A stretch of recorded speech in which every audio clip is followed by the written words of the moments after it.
아버지 하나님, 주 예수 그리스도의 이름이 우리에게 놀랍고 신비로운 것을 감사합니다. 고난의 신비를 알고자 흠모했다는 천사들의 얘기를 찬송합니다. 주님, 성도들도 마음 깊이 소리쳐 외치는 것은 고난의 신비를 알고자 애타게 하옵소서. 그 고난 속에서 그리스도를 만나 완성된 하나님의 인자를 내 속에서 발견케 하사 모든 성도들 각자의 사생활이 성령으로 충만해지기를 원합니다. 오늘도 주님을 사랑하는 이 좋은 영혼들 안에 주의 거룩한 임재와 진리의 풍성함이 각자의 영혼을 더듬어 찾아가셔서 예수 이름을 높이 세워주옵소서. 우리의 전부를 승리하신 예수 그리스도께서 오늘도 각자의 영혼 속에 좌정하셔서 너는 내 것이라 인정한 그 뜻을 주님 의미 있게 세워주소서. 예수님의 이름으로 기도합니다. 아멘. 그런 생각이 문득 났어요. 이제 예수 믿고 우리들이 살아온 세월이 꽤나 많이 지나갔는데 아직도 연약한 우리들의 어떤 상태는 사건을 만나면 금방 놓였고, 사건을 만나면 감정이 꿍틀거리고, 사건을 만나면 육체의 욕망의 어떤 결정적인 순간에 자기를 함정으로 빠뜨려서 크나큰 죄를 만드는 일이 허다한 것 같은 거예요. 그래서 이런 고민을 하게 됐죠. 야, 우리 성도들은 과연 감정의 인격을 얼마만큼 소유하고 있는 것일까? 거의다가 정말 이 지성도 꼼짝 못하게 하고 의지도 꼼짝 못하게 감정만이 살아서 날뛰는 어떤 짐승의 본능, 거기에 가까운 모습을 우리가 지니고 사는 것 같아요. 예수 그리스도를 영접하지 않았을 땐 나는 뭔가 내 자존심에서 어긋나면 그것을 지키기 위해서 다른 사람이 어떻든 간에 나는 내가 그렇지 않다는 것을 보장받고 싶은 심리에 토라지기도 하고, 상대가 먼저 말을 걸어오기를 기다리기도 하고, 내가 잘못을 안 했다는 생각 때문에. 그런데 예수 그리스도를 영접하고 나니까 어마어마한 오류에 빠져 있는 걸 나를 발견하게 됐어요. 이야, 아주 오만과 교만 덩어리가 내 안에서 크게 아주 회전 둥글둥글 돌아가면서 기회만 만나면 불쑥불쑥 나타나는 내 모습을 보게 됐어요. 나는 내가 몸이 이렇고 이런 세월을 오랜 세월 살았기 때문에 오만이다 교만이다 이런 것을 그렇게 염두에 둬본 적이 없는 거예요. 열등하고 자학하고 비관하고 다른 사람과 견주어서 자격심 먹고 이게 나였단 말이에요. 그런데 예수님 믿고 나니까 야, 나는 어마어마한 거예요. 기회만 있으면 나는 안 그래. 이런 내 뻣뻣한 자세, 기회만 있으면 네가 나쁘지 내가 나빠. 이런 식의 내 모습을 붙들고 살고 있는 나를 비로소 예수 믿고 내 모습을 발견한 거예요. 예수 믿기 전까지는 나는 괜찮다고 생각을 했어요. 그리고 다른 사람들보다 좀 인정도 있고 베푸는 걸 좋아하고 학교에서도 책임감이 강하다고 늘 칭찬을 받고 이랬던 나는 정말 그렇게 다른 사람들 속에서 비평을 받을 만한 그런 인물이 아니라고 난 생각을 했던 거예요. 그런데 이야, 자그마한 하나도 용납을 못 해주고 꼭 꼬투리를 잡아서 옳고 그름을 파악해서 상대에게 꼭 찔러줘야 되고 이게 나였어요. 예. 그리고 터무니없는 말로 말을 빙빙 돌리거나 거짓말을 하거나 이런 것 절대 용납할 수 없었어요. 저게 사람이야. 이렇게 생각을 했었어요. 그랬는데 예수 믿고 나니 그게 바로 나였어요. 네가 사람이야. 네가 어떻게 인두꺼비를 쓰고 그럴 수가 있어. 이런 식의 내 모습에 나는 한동안 시달렸어요. 그런데 조금 믿음 안에서 내가 성장을 하며 나를 정리정돈을 해볼 때 똑같은 고백을 계속하는 거예요. 주님 잘못했습니다. 맨날 나를 용서해 주시고 이런 똑같은 죄의 종목을 가지고 계속 기도하는 내 모습에 나는 또 한 번 놀란 거예요. 이건 뭐 하는 짓이야. 용서를 받은 것, 용서를 안 받은 것 구분하지 못한 채 오늘도 강대상에서 회개하라 이러한 식의 말을 들은 나는 이게 습관이 돼서 벌써 눈만 감으면 주여 이 죄인을 용서해 주옵시고 이게 습관화되어 있는 말로 바깥으로 튀어나가는 거였어요. 예. 그러한 나를 이제 보면서 이거는 아니다. 야, 내 감정이 수용을 못하는구나. 이제 지성도 잠들어 있고 의지도 잠들어 있는 상태에서 감정만 하나가 발딱발딱 거리면서 이렇게 살아온 나를 성령께서 그 감정의 은혜를 보내신 거예요. 감정의 은혜를 보내니까 내 감정의 인격이 엄청 어마어마하게 타락된 모습인 거예요. 내가 구원을 못 받았다 이 말 아닙니다, 여러분. 예, 내가 예수 그리스도를 내 구주로 영접했고 내 삶의 거룩성과 진실성에 대해서 참 많이 안타깝고 기도하면서 살아가는 한 사람이었는데도 불구하고 내가 나를 봤을 때 내 감정은 엉망진창이었어요. 인격이 없었어요. 인격이 없는 내 감정을 붙들고 아무리 예수를 열심히 믿어볼래다 또 사건 만나면 제자리로 돌아가는 거예요. 또 열심히 기도하고 애타고 찬양하고 하루에 몇 시간은 아주 기본적으로 주님께 바쳤던 내가 또 감정의 어려움을 겪게 되면 또 금방 숲으로 돌아가는 거예요. 그래서 제가 말하지 않았어요. 나는 중인가. 찬양을 하고 기도를 하고 은혜를 받을 때는 예수인 같고 그렇지 않은 상태에서 나는 죄인이다. 이렇게 두 가지 내 모습 속에서 갈등을 하다가 주님이 가르쳐 주신 말씀이 생각이 나죠. 내게 오는 자는 영원히 목마르지 아니하다.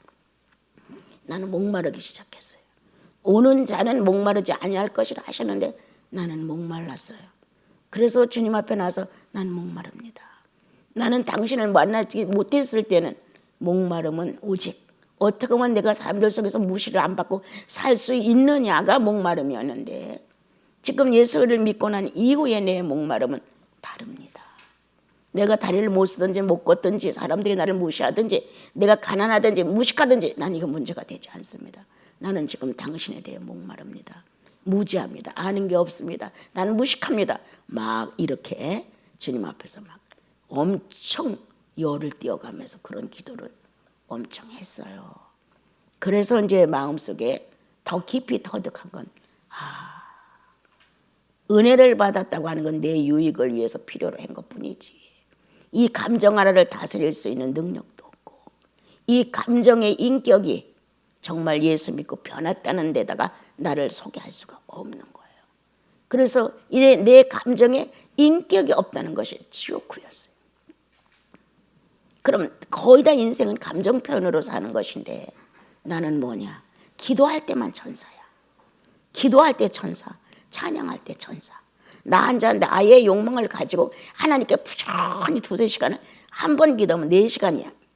그렇게 기도했던 내 생활에 나는 나를 위한 욕망이었지.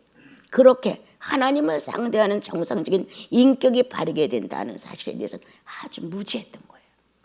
그런데 그러한 사건이 내 속에 알려짐으로부터 감정 보존, 감정 관리 옛날에 나 이거 가르쳐줘 여러분들 수십 년 전에 이렇게 감정을 관리하고 보존하고 이 감정을 잘 처리를 할 줄 알아야 비로소 나 자신도 주님 앞에 좀 덜 부끄러고 상대에게 비춰진 나도 좀 달라지는 거예요.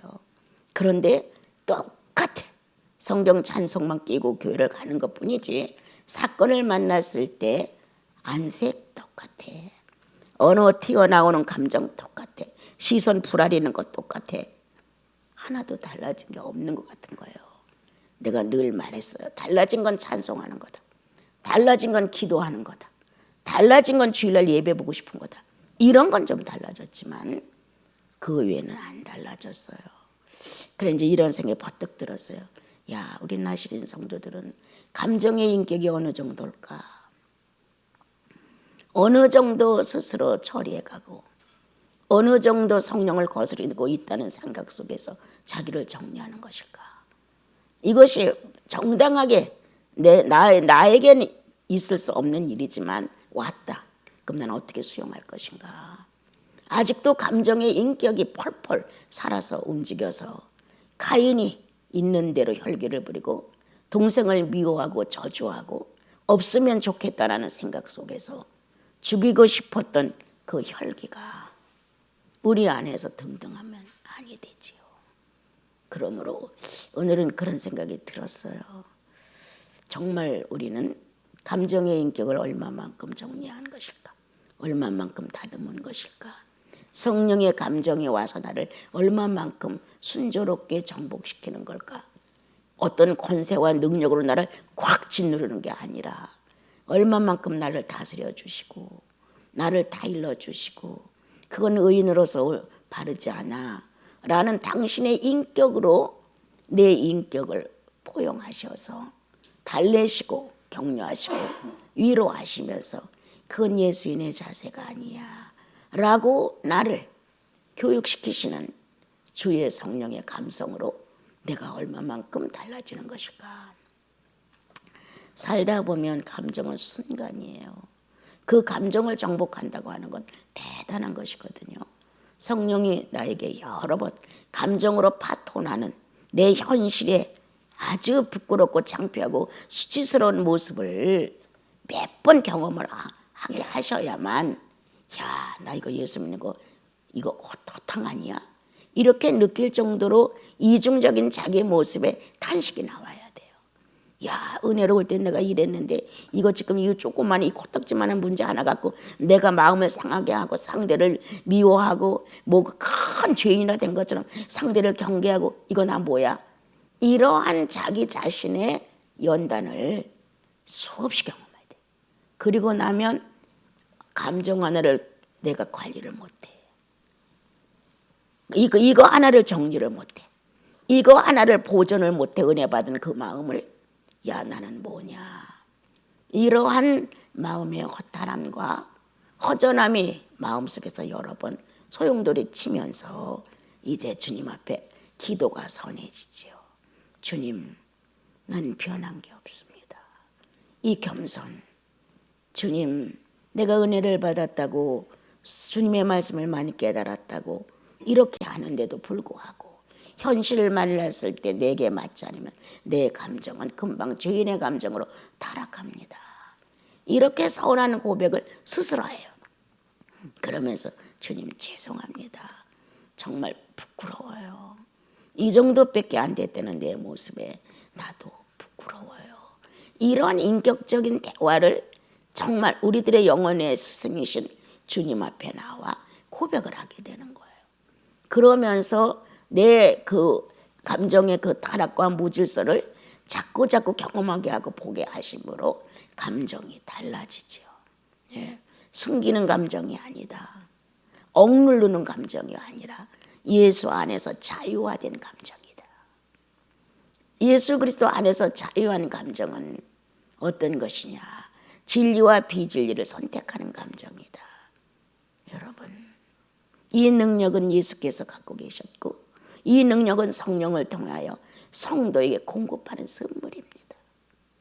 이렇게 놀라운 하나님 아버지의 은총과 사랑이 구원받았다는 확신 속에 우리 안에 내재하시고 이렇게 어린 내가 깨닫기까지 기다려주시고 달래주시고 축복해 주시다가 기회가 되어서 어느 정도 한계가 오면 나로 하여금 내 감정의 연단을 받게 하시고 그 감정의 사나움과 타락됨과 악함과 앙칼짐과 자기 유익의 이기심에 불타는 나를 발견케 하셔서 스스로 나가 죄인임을 자복하죠. 주여 내가 죄인이로소이다. 천국 못 가는 죄인이 아니라 구원받고도 성령의 사람으로서 선한 감성을 가지지 못한 것에 대하여 죄인이로소이다.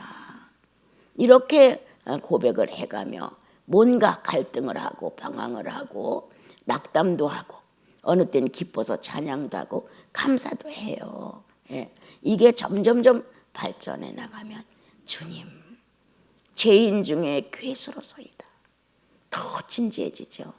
작은 것 하나도 내가 주님 안에서 주님을 위하여 헌신하지 못하는 이 감정, 이거 하나라도 주님을 위해 내가 헌신할 수 있는 감정으로 주님이 그렇게 하셨기에 저도 그렇게 합니다라고 배우는 거거든요.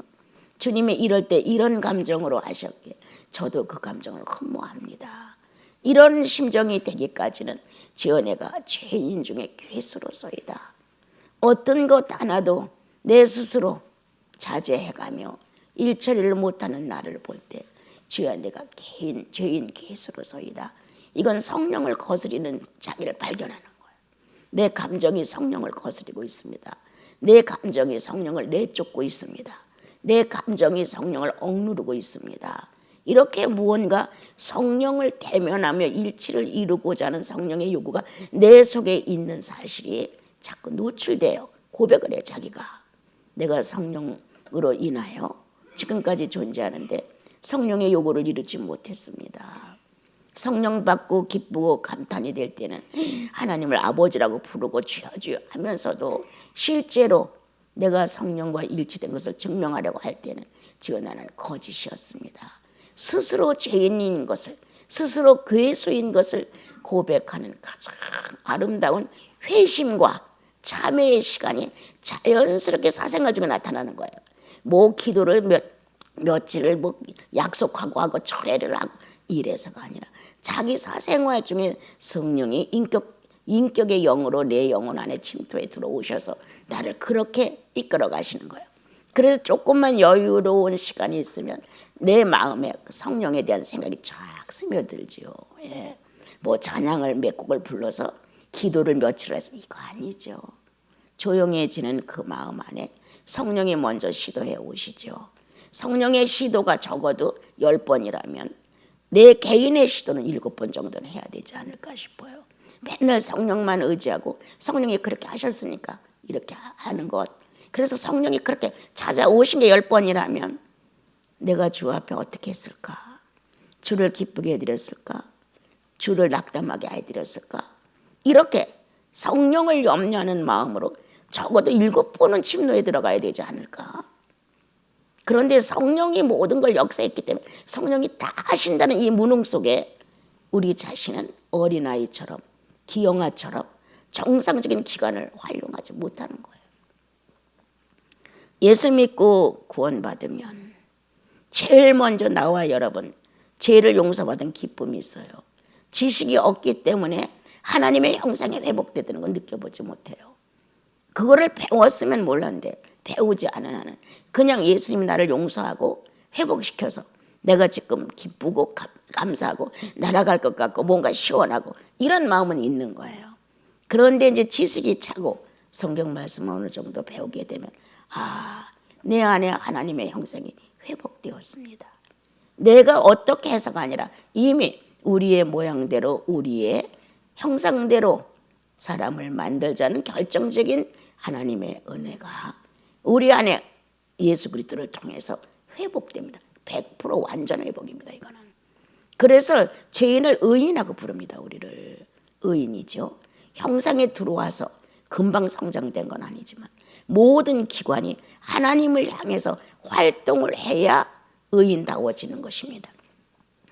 그래서 지금까지 예수 믿고 우리가 살아있는 것은 주께서 거듭나게 한 사람이라는 영체 안에 이 인간 세계를 살아갈 수 있는 신성과 인격의 두 결합을 허락하셔서 자꾸 활용하는 거예요. 이 기관은 여기서 이렇게 활용, 이 기관은 이렇게 활용. 그래서 오성과 오감의 기관들을 잘 활용해서 의인답게 균형 있게 성장하는 거죠. 아주 예쁘고 거룩하고 진실하게. 그냥 은혜 받고 한 바가지 물 마시고 시원해가지고 뻘떡거리다 또 그 물 하나도 없으면 또 메말르고 이런 게 아니라 밑에서부터 차오르죠. 예수인은 밑에서부터 차오릅니다. 심령 깊은 곳에서부터 오성과 오감을 바로 사용하는 기관의 활동이 활발해지므로 밑에서 차오르죠. 여러분 샘물이 어디로부터 차오릅니까? 밑에서부터 차오릅니다. 밑에서부터 샘물이 위로 솟구쳐 올라오는 겁니다. 이렇게. 이래서 나와 여러분은 그 안에서 감사가 넘치고 깨끗하고 아주 순수한 이런 물체의 물을 마실 수 있으므로 이 세상에 있는 부정하고 불결하고 불순한 것들이 정리되어 가기 시작을 하는 것이지요. 그래서 나와 여러분은 지금 어떤 과정을 밟느냐?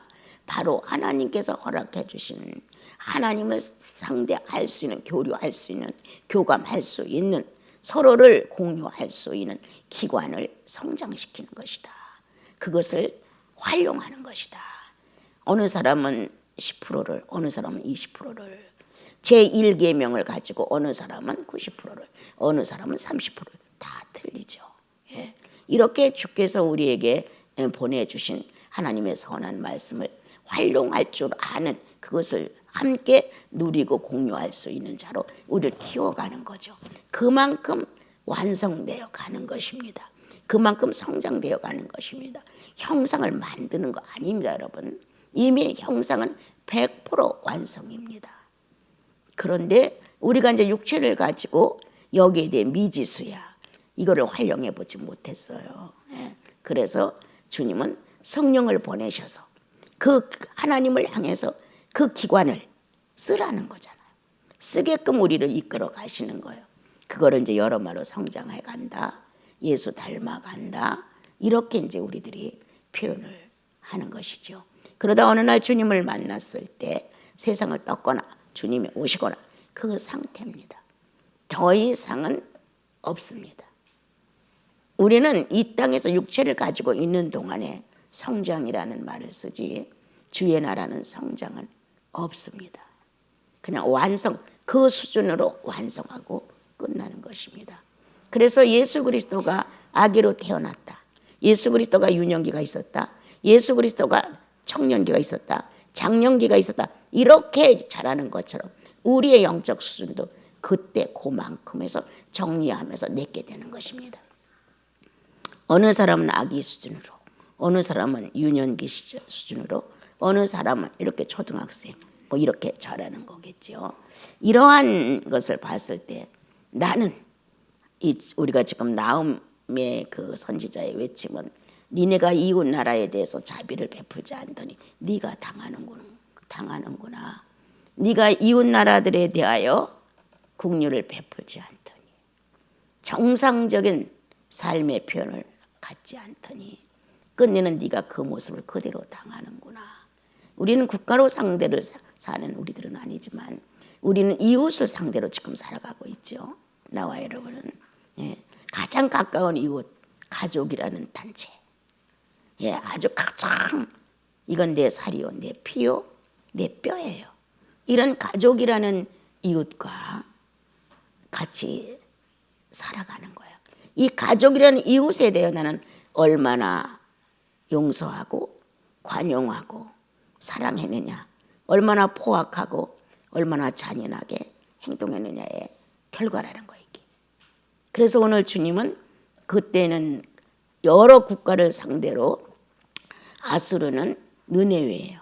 그 나라를 상대하는 모든 나라들에 대해서 지금 얘기를 해주는 건데요. 내가, 그리고 여러분이 예수 그리스도 안에서 거듭난 한 사람이었다, 주의 은혜와 축복을 받고 성령을 감지하고 느낄 정도의 한 사람이었다면 나를 거쳐가는 많은 사람들에 대해 난 어떻게 했을까? 너는 다른 나라에 대해서 어떻게 했니? 하고 나음은 쭉 설명을 합니다. 그대로 네가 지금 대가를 받고 있는 것이다. 네가 이웃 나라에 대하여 관심을 갖지 않아 줬기 때문에 네가 지금 이렇게 당하면 너를 관심하지 않을 것이다. 네가 이웃 나라에 대해서 이렇게 비웃고 너털웃음을 지으면서 그거 이렇게 무심하게 무정하게 행동했던 그것이 지금 너에게 온다. 이렇게 정리를 하는 거거든요. 우리는 지금 내가 개인이 자그마한 소국, 작은 나라에, 가정이라는 나라에 들어와 있어요. 이 가정이라는 나라에 들어와서 이제 이웃으로 본다면, 아들 입장에서 본다면 엄마, 아버지, 그리고 동생, 뭐 이런, 아버지 입장에서 본다면 아내와 자녀들, 이런 이웃이란 말이에요. 그런데 나는 어떻게 했을까? 이웃에 대하여. 우리가 하나님의 자녀라는 신분을 가졌습니다. 자녀 신분으로서의 인격이었을까? 또한 우리는 성령을 받은 분들입니다. 잘못되면 즉각적인 반응이 오죠. 괴롭게. 근데 이 즉각적인 사람이 실수 안 할 수 없습니다, 여러분.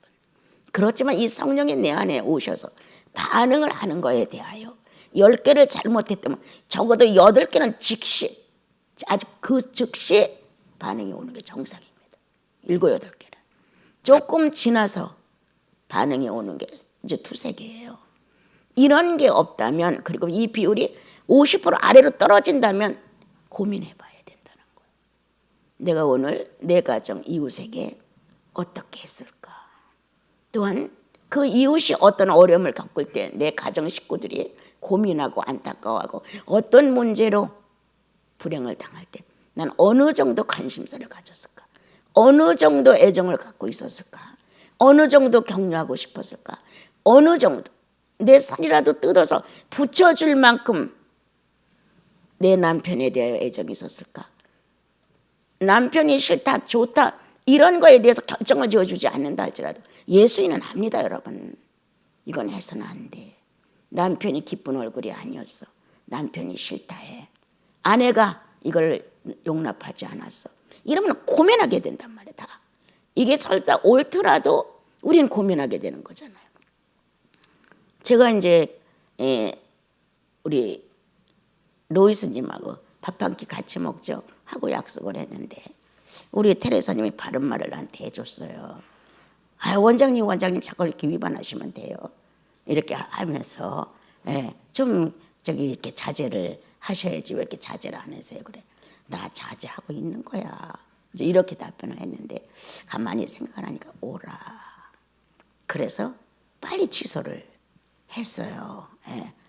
상대가 불편해하는데 이거를 구태여 내가 하고 싶어서 한다고 하는 거 이거 별것도 아니에요, 그죠? 뭐 큰 성령의 문제 같으면 설득을 시켜보고 그건 아니야라고 설명을 하겠지만 아니란 말이에요, 사생활 중에.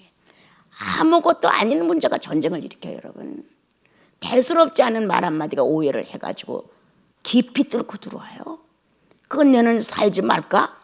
이렇게까지 얘기할 정도로 이혼이라는 생각을 할 만큼 이 부부관계가 작은 게 막 깊숙이 뚫고 들어와가지고 오해를 낳게 만들고 애정을 막 부서뜨려요. 파편 조각처럼. 이렇게 될 수 있다는 거죠. 그래서 나는 내 이웃 가정이라는 가장 가까운 뼈 중에 뼈요 살 중에 살이라는 존수가 없는 자식이라는 부모라는 이 이웃을 놓고 주님 입장에서 주관적인 입장과 객관적인 입장을 한번 해봤느냐. 그리고 지금 현재 내가 살아가고 있었을 때 난 어떤 반응으로 살아가는가. 이렇게 돌아봐야 되겠죠. 정말 남편이 은근히 고민하는데 나는 내가 좋으니까 괜찮아. 여보, 정말 내가 하는 게 이렇게 나빠? 내가 말한 게 그렇게 서운해? 이렇게라도 시도를 해서 상대가 마음문을 열게 해줘야 되는데 그냥 나 좋으니까 남편이 좀 얹지 않고 싫어하는데도 아무렇지도 않은 거예요. 오히려 무슨 말이 나올까 말하기 싫은 거예요. 이런 식의 우리들의 이 난폭한 인격 존중이 없는 감정 싸움이 보이지 않게 계속된다는 거예요. 이렇게 했니? 오늘 주님 우리에게 질문하시는 거예요. 자식을 놓고 그렇게 했니? 왜 여태까지 내가 수고가 했었는데 왜 부모 말을 안 들어? 이런 강압적인 어떤 욕구가 영혼 속에 움직여지기 시작하면 제가 영혼이라고 하는 것은 영육혼을 다 합해서 말씀드리는 겁니다. 그렇게 한다면 자식은 쓸 자리가 없습니다. 그것도 은연중에 상대에게 전달됩니다. 부모가 아무리 사랑을 해도 불편한 감정을 품고 있다면 자식은 금방 알아차립니다. 또 자식도 마찬가지예요. 부모에 대해서 큰 유감은 없지만 현재만한 어떤 사건이 매듭이 안 풀어지게 되면 즉시 하게 됩니다, 여러분. 이랬을 때 너는 무심코 지나갔느니라. 네 아비가 네 어미가 이렇게 고심하는데 너는 무심코 지나가느냐. 무정한 사람이다. 네 아들이 너의 딸이 이런 문제로 은근히 신음하는데 너는 무관심했느니라. 이런 내용이에요. 한 국가를 상대로 했지만 우리는 한 국가가 아니라 가장 작은 가정 국가 소국의 내 이웃이라는 거예요. 떨어질 수 없는, 이건 지울 수 없는 지독한 이웃이에요. 이러한 가정을 놓고 너 무정했느니라. 나는 어느 날 어느 아버지가 어느 딸을 놓고 어떤 문제를 얘기하는 모습을 직접 본 적이 있었을 때 자기 아버지가 아니면 저렇게 치를 떨지 않는다. 자기 아버지니까 딸을 놓고 자기의 진실을 표현하는데 어린애 같은 표현하는 거야. 너무 속이 상하니까 어른으로서의 자기를 자제하고 다스리는 이런 감정이 아니라 네가 그렇게 하니까 나도 모르게 같은 폭발을 하게 되는 거예요. 그때 내 마음에 꽉 그걸 보면서 야, 친자식이라는 게 뭐냐, 친부모라는 게 뭐냐, 저건 내 거기 때문에 저런 관심을, 자기 인격이 지금 마이너스가 된다고 하는 거 충분히 아는데도 불구하고 인격 생각할 시간이 없는 거예요. 그 상대가 자기에게 부어지는 내용 때문에 남의 자식하고 그렇게 할 수 있어요? 못해요. 내 자식이니 할 수가 있어요. 내 자식. 이런 관계잖아요, 우리는. 그런데도 우리는 불구하고 갈수록 우리는 냉담자가 되죠.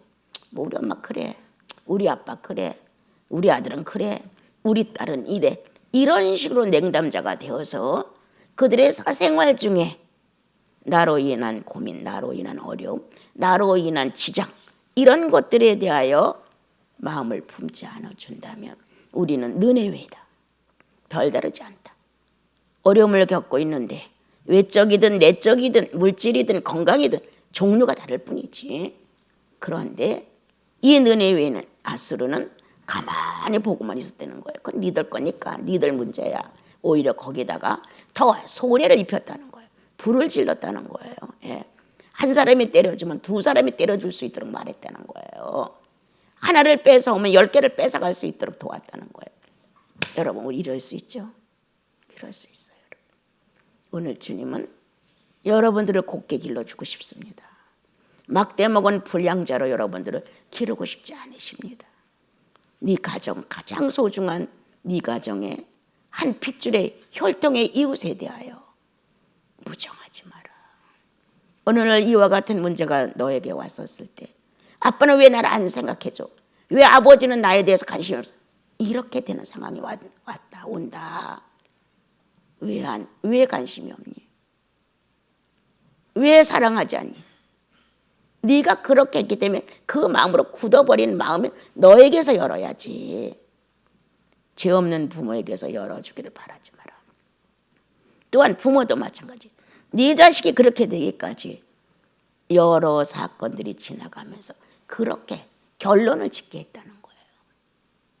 오늘 주님은 가장 가까운 내 가정의 이웃에 대하여 무심한, 무정한, 그리고 관계가 없는 것처럼, 그리고 어떤 사건을 만났을 때 그것을 같이 서로 대화하면서 기도해가며 주 예수 그리스도의 이름으로 해결하지 않았다는 거예요. 인간적으로. 그래, 알았어.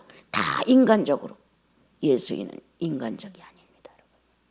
인간적인 것을 바탕으로 깔고 살지만 성령으로 해결해야 합니다. 이거는 이래서 이렇게 내가 너한테 말한다. 그러나 예수 안에서는 이거야. 난 늘 혜림이랑 같이 무슨 얘기를 하게 되면 그렇게 말합니다. 우리는 예수인이라는 걸 놓칠 수 없다. 동시에 사회의 한 사람이라는 것도 놓칠 수 없다. 사회의 한 사람으로서 예수 없는 사람과 상대해가는 사회가 있는가 하면 예수인으로서 예수 믿는 사람들과 상대하는 사회가 또 있다. 이 두 사회에서 예수인의 긍지는 예수 그리스도를 표현하는 것이다. 아, 뭐 창피하고 부끄러워서 못해서 그건 아니야. 그건 네가 애정이 없다는 뜻이야. 주님에 대한 애정이 있어. 그 표현이 더 빠르지 않아. 이렇게 이제 우리는 교제를 하게 됩니다.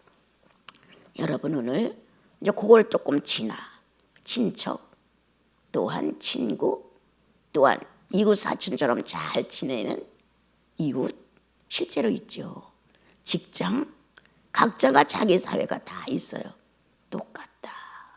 누군가가 나 아닌 타인이 불행을 겪을 때 나는 얼마만큼 동참해 주는가. 그가 어떠한 문제로 인하여 사경을 힘을 때 나는 어떻게 조언해야 하는가. 예수인이 평화를 가지고 조언하는가. 반드시 잘못했으니까 그걸 그가 왔으니까 대가를 치르라고 말해주는가. 너도 빨리 정신 차리고 복수하라고 말해주는가. 어떤 조언을 해주는가. 가정 안에서 가정의 평화를 지킨 여러분들의 이웃의 예수였다면, 아주 작은 예수 그리스도의 역할을 했다면 이웃의 주위의 동료들 사이에서도 나는 작은 예수의 역할을 할 거라고 믿어요. 내가 거하는 직장, 내가 거하는 가정을 떠난 사회는 내 선교지예요. 여러분들의 선교지예요. 거기서 내가 말 한마디를 어떻게 하느냐에 예수 그리스도가 나타나는 거거든요. 예수 그리스도를 실제로 예수인답게 표현을 해주느냐. 한마디, 두마디, 세마디 하다 보면 나중에는 그 사람은 옳은 말과 선한 표현을 한다는 인식이 들어가요. 그러면 그때부터는 그 사람을 거부하지 않고 자꾸 요구해요. 왜? 내게 평화를 주니까, 해결책을 주니까, 이해 타산 없는 정확한 내 이성이 듣고 판단할 수 있고 선택할 수 있게 해주니까 난 이런 사람을 요구해요. 예수 믿으면 이렇게 돼야 된다. 누구든지 서로가 요구한다. 내 편리를 위해서. 그 편리의 주인공이 누구냐? 예수 그리스도다. 그리스도로 줘라. 그러면 유감없이 받는다. 네 말도 내 말도 아닌, 듣고 이성적으로 판단한다. 그리고 아름답게 선택한다. 후회 없다. 설사 손해를 보고 설사 자존심이 상했다 할지라도 후회가 없습니다. 오늘 주님이 일러주신 이 내용은 아주 짧지만, 네가 지금 현재 이렇게 불행을 당하는데 아무도 네 편이 되어주지 않는 이유가 어디 있느냐? 네가 그렇게 하지 아니했더냐 이 말이에요. 19절에 네가 그렇게 하지 아니했더냐. 많은 사람들이 너를 향해서 말한다. 네가 지난날에 그렇게 하더니 그대로 받는구나. 이렇게 기록을 한 겁니다. 여러분. 목마를 때 물을 떠주지 않았다. 나 목마를 때 물 떠주는 사람 없다.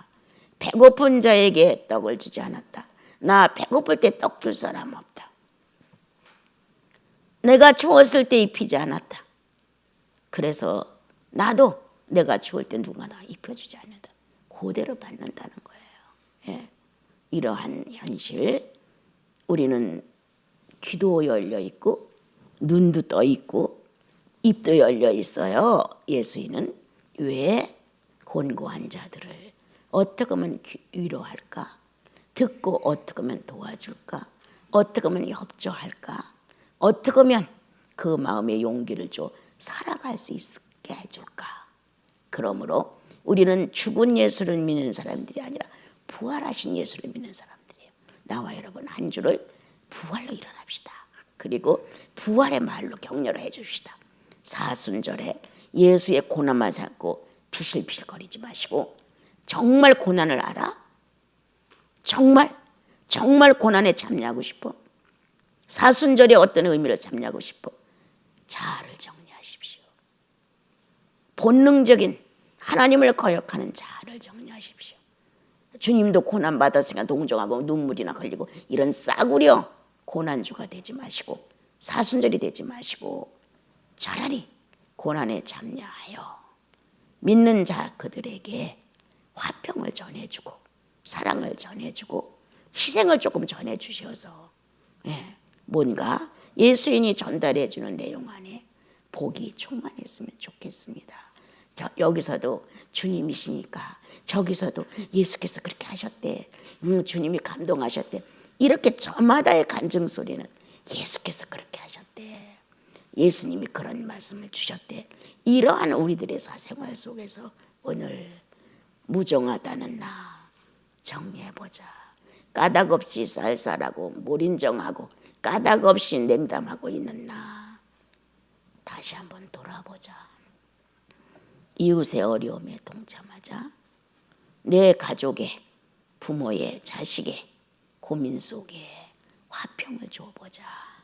그래서 우리 모두가 성령의 사람으로 또 한 주를 지내면서 이 순환주를 그냥 동정만, 예수님 고난받다고 동정만 할 게 아니라 그 동정할 수 있는 마음으로 한번 실제로 실상으로 한번 고난에 참여를 하는 것이 뭔가? 내 자아를 정리하는 것이다. 거역하는 자야, 뾰족한 자, 트집하는 자, 불평하는 자, 왜 나한테 관심이 없는 자, 별 자들이 다 그냥 에덴 동산에서 선악과 하나 따먹고 이 안에 꽉 차 있어요. 그래서 그렇게 욕을 하는 거예요. 오늘 순환주를 거쳐가는 40일간의 기간 속에 여러분 많이 타일러서 보냅시다. 내쫓으라고 주님이 말씀하셨는데 내보냅시다 우리. 그래서 하나님의 선한 자로 서로를 축복해 줍시다. 아내는 남편을, 남편은 아내를, 자식은 부모를, 부모는 자식을. 그래서 서로 간에 예수 그리스도의 화평으로 이 무정한 마음을 정리하고 관심과 서로의 애정 있음을 표현하고